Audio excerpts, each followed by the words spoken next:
Well, hi everybody. A real treat for you this time.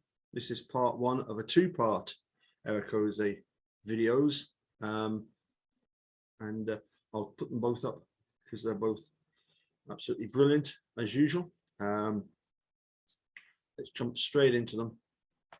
Let's share screen, share sound, share. Let's move me up to the top there. Let's go full screen and let's hit on play.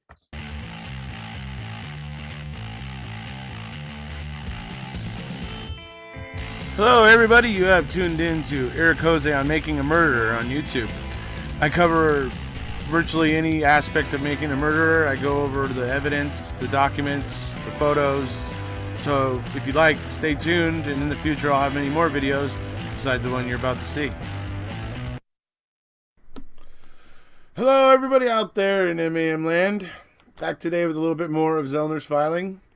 This particular bit is dealing with the expert that she has brought in to testify and illustrate how much prosecutorial misconduct took place in this case. And that person's name is Bennet Gershman. And very, very interesting.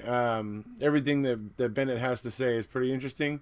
And I will also say reminds me very much of what, former prosecutor Robert Milan said in the video, A True Story of a False Confession, about Brendan.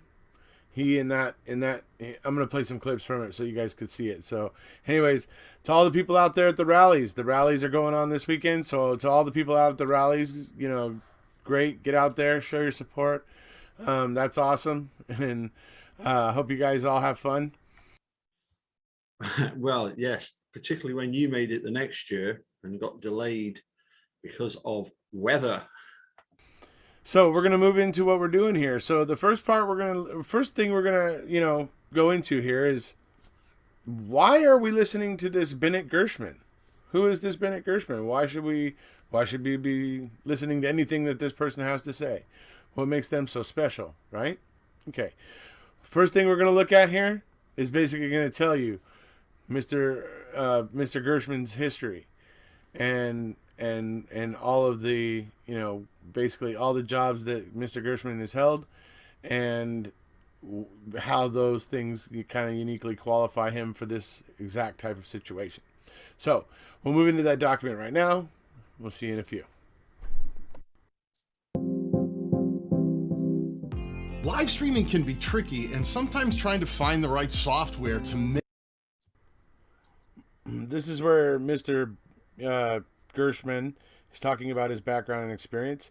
I have had considerable experience as a prosecutor, defense attorney, and academic.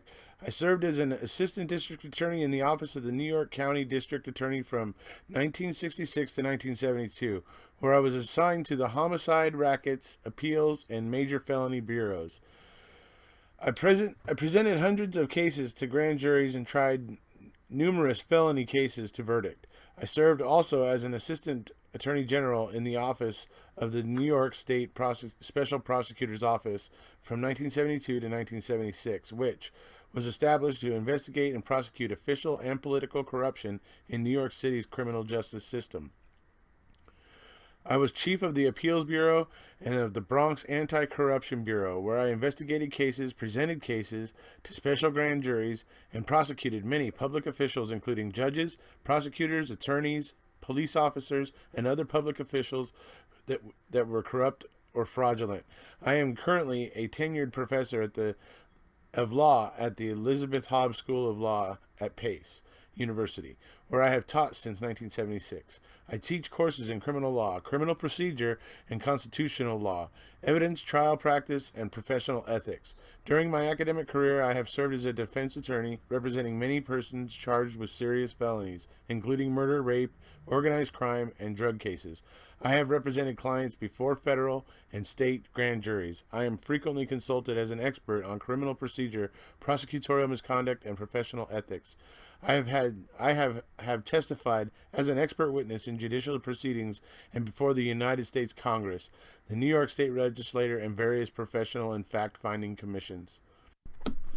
Okay, so we're all on board with now why we are listening to this guy and why what he has to say may actually be of worth, right? Because, well, this is what he did.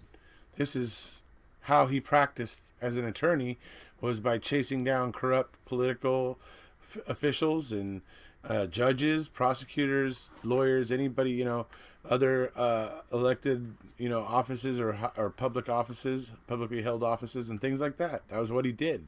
It's what he specialized in. And he is, as he said, often sought out for his expertise in prosecutorial misconduct cases. So that's why what this man has to say is important. And so now we're going to move into where he now begins to talk about, obviously I'm not going to go through everything he says, but I'm going to hit the high points here. We're going to move right to where he talks about March 1st and March 2nd when Ken Kratz did the press conference. So we're going to see what this gentleman has to say about Ken Kratz's little press conference and theatrics there. So here we go. Kratz held several press conferences in connection with the Avery case, but two are notable: on March 1st, 2006 and March 2nd, 2006.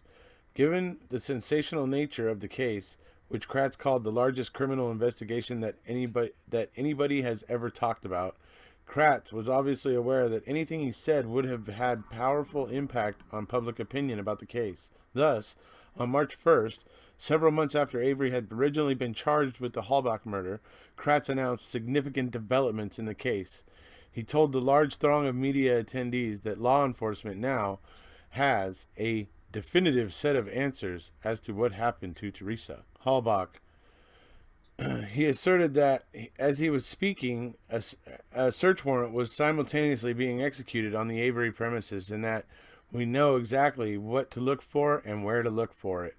Kratz ended the press conference by inviting the media to a second press conference the following day in which he intimated there would be a stunning announcement.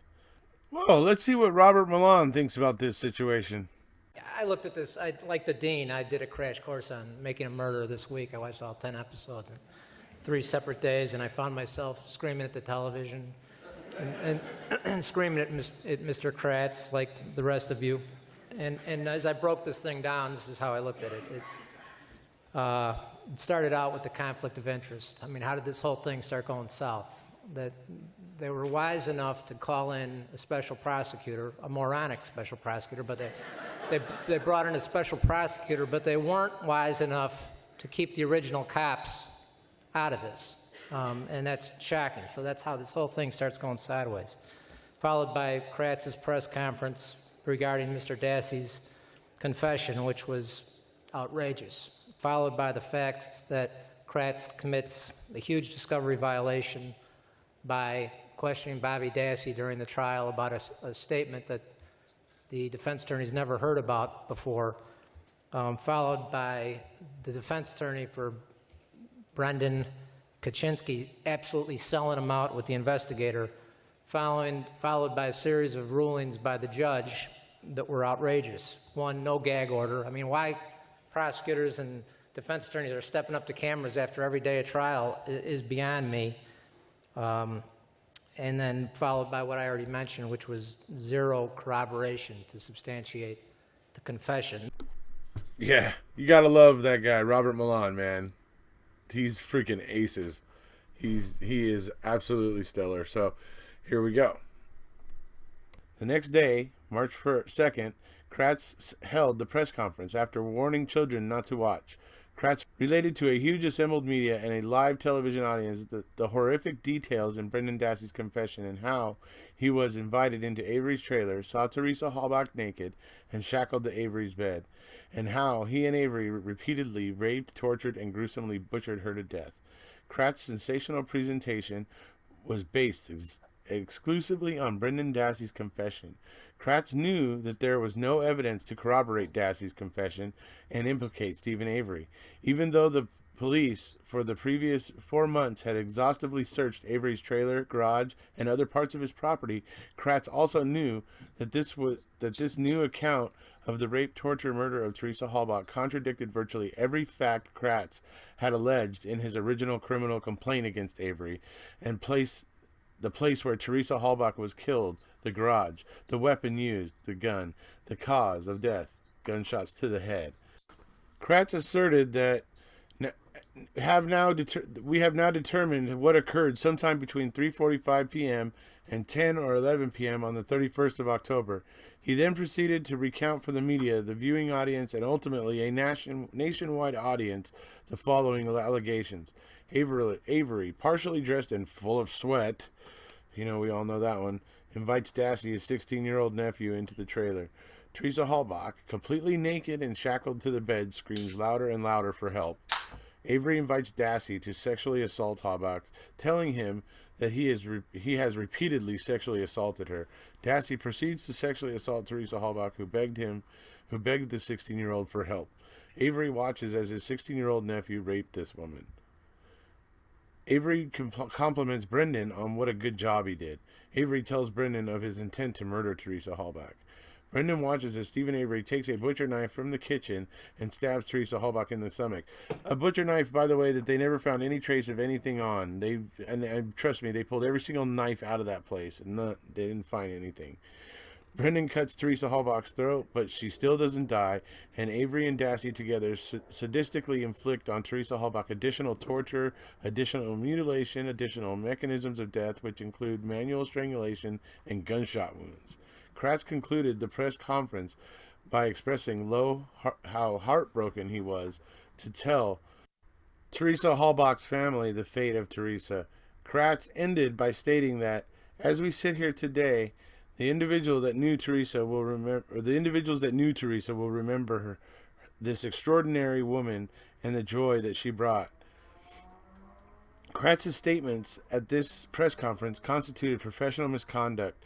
Kratz, an experienced prosecutor, knew a prosecutor is not allowed to disparage the character and reputation of an accused, disclose the existence of a confession or the physical evidence, discuss any information that is likely to be inadmissible in evidence, and if disclosed would create a substantial risk of prejudicing an impartial trial, and express an opinion on a defendant's guilt. Kratz knew that his statements would make it virtually impossible for anyone watching his press conference to keep an open mind about the case and the guilt of the defendants. Kratz knew what he had accomplished. In a subsequent interview, he stated, "I was hoping the media would not choose to release all of the disturbing details." Kratz knew that his statement would have a substantial likelihood of materially prejudicing an adjudicative